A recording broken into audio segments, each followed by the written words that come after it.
ఏది అయినా ట్రై చెయ్యి ఆచి చికెన్ మసాలా. ఆచి చికెన్ మసాలా. రాధా గాయత్రి అనుమానాస్పద మృతి కేసు కొత్త మలుపు తిరిగింది. రాధా గాయత్రి తల్లిదండ్రుల ఫిర్యాదు మేరకు విశాఖపట్నం పోలీసులు ఆమె భర్త శ్రీచరణ్ పై కేసు నమోదు చేశారు. తమ అల్లుడు సైకో అని ఫిర్యాదులో పేర్కొన్నారు. ఇక పిత్యం శారీరక మానసిక వేధింపులకు పాల్పడ్డారని, వాటి వల్లే తమ కుమార్తె ప్రాణాలు కోల్పోయిందని గాయత్రి తల్లిదండ్రులు వాపోయారు. గాయత్రికి తెలియకుండా భర్త శ్రీచరణ్ ఆమె బ్యాగ్లో జీపీఎస్ ట్రాకర్ పెట్టాడని ఆమె స్నేహితురాలు తెలిపారు. దీని ద్వారా ఆమె కదలికలను నిరంతరం గమనించేవాడన్నారు. ఈ వేధింపులపై పోలీసులకు ఫిర్యాదు చేయాలని గాయత్రి భావించిందని, కుటుంబ పరువు పోతుందని వెనకడుగు వేసిందన్నారు. కాగా ఈ కేసులో అసలు నిజాలు తేలాలంటే డెహ్రాడూన్ నుంచి రావాల్సిన పోస్ట్ మార్టం నివేదిక అత్యంత కీలకంగా మారింది. గాయత్రి మరణం సహజమైందా లేక హత్యనా అనే విషయం ఈ రిపోర్ట్లో తేలనుంది.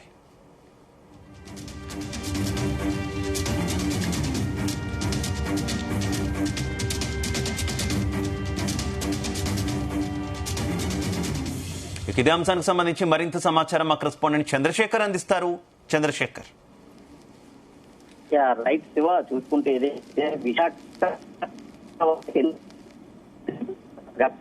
అనుమాన తండ్రి ముషోరి పోలీసులకు అయితే ఫిర్యాదు చేసినటువంటి డెహ్రాడూన్ ప్రాంతానికి సంబంధించినటువంటి విశాఖ అనుమానాస్పద స్థితిలో అయితే మృతి చెందింది. ఈ నేపథ్యంలోనే ఆమె భర్త శ్రీచరణ్ సౌమ్యరాజు ముషోరికి కూడా ఫిర్యాదు చేశారు. ప్రధానంగా చూసుకుంటే ఇక్కడ నుంచి ముషోరి వెళ్ళిన తర్వాత ఏం జరిగిందనే దానిపైన కీలకమైనటువంటి అంశాలు అయితే బయట పరిస్థితి కనిపిస్తుంది. ప్రధానంగా చూసుకుంటే ఇంట్లో కుటుంబ సభ్యులకి తల్లిదండ్రులు కూడా తెలియకుండా ముషోరీలో వెళ్లి బస చేశారంటూ కూడా ఆమె తండ్రి అయితే ఆరోపిస్తున్నారు. ముఖ్యంగా చూసుకుంటే హరిద్వార్ రిషికేశ్ తీసుకువెళ్తున్నామని చెప్పి తల్లిదండ్రులకి సమాచారం ఇవ్వకుండానే ముషోరీని బస చేసినట్లుగా అయితే ఆమె తండ్రి ఫిర్యాదులో పేర్కొన్నారు. ముఖ్యంగా నిరంతరం వేధింపులపైనే ఆమె తండ్రి అయితే ముషోరి పోలీసులు ఫిర్యాదు చేసినట్లుగా తెలుస్తుంది. ముఖ్యంగా కొద్ది రోజుల క్రితం మృతి చెందినటువంటి రాధా గాయత్రి అయితే ఉన్నారు. ఈ రాధా గాయత్రికి సంబంధించినటువంటి ఆమె భర్త శ్రీచరణ్ సోమయాజుల పైన కేసు నమోదు చేయాలంటూ కూడా ఆయన అయితే ఫిర్యాదు చేసినటువంటి పరిస్థితి కనిపిస్తుంది. ఈ నేపథ్యంలోనే పారుపూడి సుధాకర్ ఫిర్యాదు మేరకు ముషోరి పోలీసులు చేశారు. బిఎన్ఎస్ సెక్షన్ 103 కింద అయితే కేసు నమోదు చేసినటువంటి చూసుకుంటే పెళ్లైనటువంటి 7 నెలల కాలం నుంచే నిరంతరం కూడా ఆమె కుమార్తె పైన భర్త వేధించేవాడంటూ కూడా ఫిర్యాదు అయితే చేశారు. ఆమె వేసుకెళ్లేటటువంటి హ్యాండ్ బ్యాగ్స్ ఏవైతే ఉన్నాయో ఆ హ్యాండ్ బ్యాగ్స్ కూడా ట్రాకర్లు పెట్టి నిరంతరం వేధించేవాడంటూ కూడా ఫిర్యాదులో ఆయన పేర్కొన్నట్లుగా తెలుస్తుంది. ముఖ్యంగా చూసుకుంటే ఏదైతే ముషోరి వెళ్లిన తర్వాత ఏం జరిగిందనే అంశాలను బయటకు రావాలంటూ కూడా ఆమె తండ్రి ఫిర్యాదులు అయితే పేర్కొన్నట్లుగా తెలుస్తుంది. ఏదైతే విశాఖ వాసి మృతితో ఇటు కుటుంబ సభ్యుల్లో ఒక్కసారిగా విషాద ఛాయలు నెలకొన్నటువంటి నేపథ్యంలో ఆమె తల్లి తండ్రి ఫిర్యాదు మేరకు ఇటు విశాఖ పోలీసులు కూడా కేసు అయితే భర్త శ్రీచరణ్ పైన నమోదు చేసినటువంటి పరిస్థితి కనిపించింది. అనంతరం కూడా చూసుకుంటే ఏదైతే ముషోరి హోటల్ కియానాస్ లో జరిగినటువంటి ఘటన ఏదైతే ఉందో ఈ ఘటనకు సంబంధించి మృతురాలి తండ్రి ఫిర్యాదు మేరకు కూడా అక్కడ ఉన్నటువంటి డెహ్రాడూన్ పోలీసులు కూడా కేసు అయితే నమోదు చేశారు. ముఖ్యంగా చూసుకుంటే ఘటనకు సంబంధించి 48 గంటల ముందు ఏం జరిగిందనే దానిపైన ఆర్థిక లావాదేవీలపైన ముషోరి పోలీసులు అయితే అక్కడ ఉన్నటువంటి సీసీ ఫుటేజ్లు పరిశీలించడంతో పాటు బ్యాంకు ఖాతాలు ఇతరత్ర అంశాలపైన కూడా విచారణ అయితే కొనసాగిస్తా ఉన్నారు. ముఖ్యంగా చూసుకుంటే అక్కడ చూసుకుంటే రంగంలోకి దిగినటువంటి అక్కడ సబ్ ఇన్స్పెక్టర్ సత్యేంద్ర సింగ్ దీనిపైన ఆ కీలకమైనటువంటి దర్యాప్తు అయితే కొనసాగిస్తున్నట్లుగా తెలుస్తుంది. ముఖ్యంగా ఏదైతే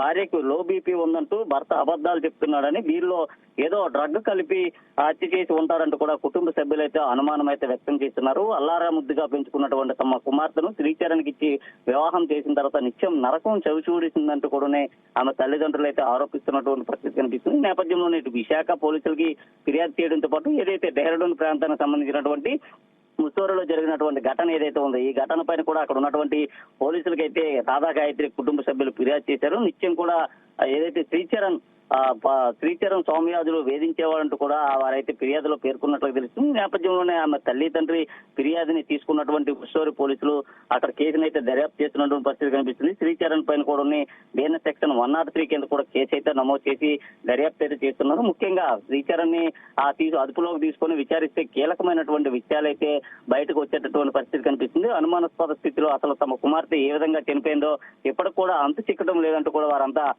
ఆవేదన అయితే వ్యక్తం చేస్తున్నటువంటి పరిస్థితి కనిపిస్తుంది. భర్తే ఆమెను హత్య చేసి ఆత్మహత్యగా చిత్రీకరించడా లేదా ఏదైనా జరిగిందనే అంశాలు కీలకమైనటువంటి విషయాలు బయటకు రావాలంటూ కూడా వారు అక్కడ ఉన్నటువంటి పోలీసులు కూడా కోరినట్టుగా తెలుస్తుంది. అలాగే ఇటు విశాఖలో చూసుకుంటే విశాఖలో కమిషనర్ కూడా గతంలోనే ఫిర్యాదు చేసినటువంటి పరిస్థితి కనిపిస్తుంది. శ్రీచరణ్ స్వామియాజులు చేసినటువంటి నిర్వాకాలు ఏవైతే ఉన్నాయో అవన్నీ కూడా వారు పూర్తిగా కూడా కీలకమైనటువంటి ఆధారాలతో పోలీసులకు సమర్పించినట్లుగా తెలుస్తుంది. అలాగే ఏదైతే ఇంట్లో కుటుంబ సభ్యులు తెలియకుండా హరిద్వార్ రిషికేశ్ తీసుకువెళ్తున్నామని చెప్పి అనంతరం అక్కడ నుంచి ముషోరి ఏ విధంగా తీసుకువెళ్లాడో ఇప్పటికి కూడా అంతు చిక్కడం లేదంటూ కూడా వారైతే ఆవేదన అయితే వ్యక్తం చేస్తున్నారు. ఏది ఏమైనప్పుడు కూడా విశాఖ వాసి ముషోరిలో మృతి చెందిన తర్వాత ఒక కీలకమైనటువంటి విషయాలు బయటకు వచ్చేటటువంటి పరిస్థితి కనిపిస్తుంది. అలాగే ఆమెకు సంబంధించినటువంటి పోస్ట్ మార్టం రిపోర్ట్ ఏదైతే ఉందో ఆ పోస్ట్ మార్టం రిపోర్ట్ వచ్చిన తర్వాత కీలకమైనటువంటి దర్యాప్తు కొనసాగేటటువంటి పరిస్థితి కనిపిస్తుంది. మరోవైపు చూసుకుంటే భర్త మాత్రం తమ భార్య అనుమానాస్పద స్థితిలోనే మృతి చెందింది, ఇంట్లో బీర్ బాటిళ్లు అసలు ఏ విధంగా వచ్చే తనకి ఇప్పటికి కూడా అంతు చిక్కటం లేదంటూ కూడా చెప్పినటువంటి పరిస్థితి కనిపిస్తుంది. ఈ నేపథ్యంలోనే ఆ దిశగా కూడా ముషోరి పోలీసులు కేసులు అయితే దర్యాప్తు చేస్తున్నటువంటి పరిస్థితి కనిపిస్తుంది. అలాగే హోటల్ ముందు వెళ్లే ముందు ఘటన జరిగే 48 గంటల ముందు జరిగినటువంటి ఆర్థిక లావాదేవీలు ఏవైతే ఉన్నాయో ముఖ్యంగా చూసుకుంటే శ్రీచరణ్ స్వామియాజులకు సంబంధించి కావచ్చు లేదా రాధా గాయత్రికి సంబంధించినటువంటి ఆ బ్యాంక్ అకౌంట్స్ కావచ్చు వీటిని అన్నింటినీ కూడా క్షుణ్ణంగా పరిశీలిస్తున్నారు. అలాగే ఇద్దరు మొబైల్కి సంబంధించిన రోడ్డుని కీలకమైనటువంటి అప్డేట్స్ కూడా వచ్చేటటువంటి పరిస్థితి కనిపిస్తుంది. ఇద్దరు సెల్ ఫోన్స్ కూడా ఇప్పటికే ముషోరి పోలీసులు అయితే తీసుకోవడం అయితే జరిగింది. దాంట్లో ఉన్నటువంటి ఆధారాలను కూడా పూర్తిగా సేకరిస్తున్నారు. వీరి ఒక ట్రాక్ రికార్డ్ ఏంటి, అసలు ఎన్ని గంటల ప్రాంతంలో ఈ ప్రాంతానికి చేరుకున్నారు, ఆమె ఎన్ని గంటల ప్రాంతంలో మృతి చెందిందనే దానిపైన కూడా దర్యాప్తు అయితే కొనసాగుతుంది. అయితే ఏది ఏమైనప్పటికీ ఏదైతే ఆ శ్రీచరణ్ స్వామియాజులు పెట్టినటువంటి టార్చర్ కారణంగానే తమ కుమార్తె మృతి చెంది ఉండొచ్చు అంటూ కూడా మరోవైపు అయితే ఆమె తల్లిదండ్రులు కూడా ఆరోపిస్తున్నటువంటి పరిస్థితి కనిపిస్తుంది. అయితే ఏదైతే జరిగిందో రాధా గాయత్రికి సంబంధించినటువంటి కేసులో కీలకమైనటువంటి విషయాలు బయటకు రావాలి. అలాగే దాని ఘటనకి కారణమైనటువంటి శ్రీచరణ్ స్వామియాజుల పైన కేసు నమోదు చేయాలంటూ కూడా అక్కడ ఉన్నటువంటి పోలీసులు కోరినటువంటి నేపథ్యంలో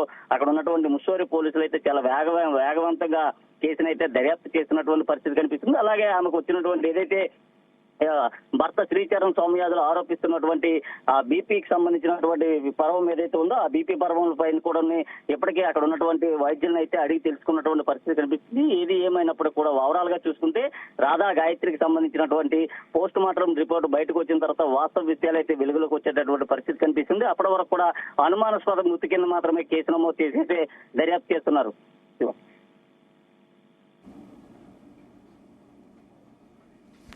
రైట్, ఓకే, థ్యాంక్ యూ.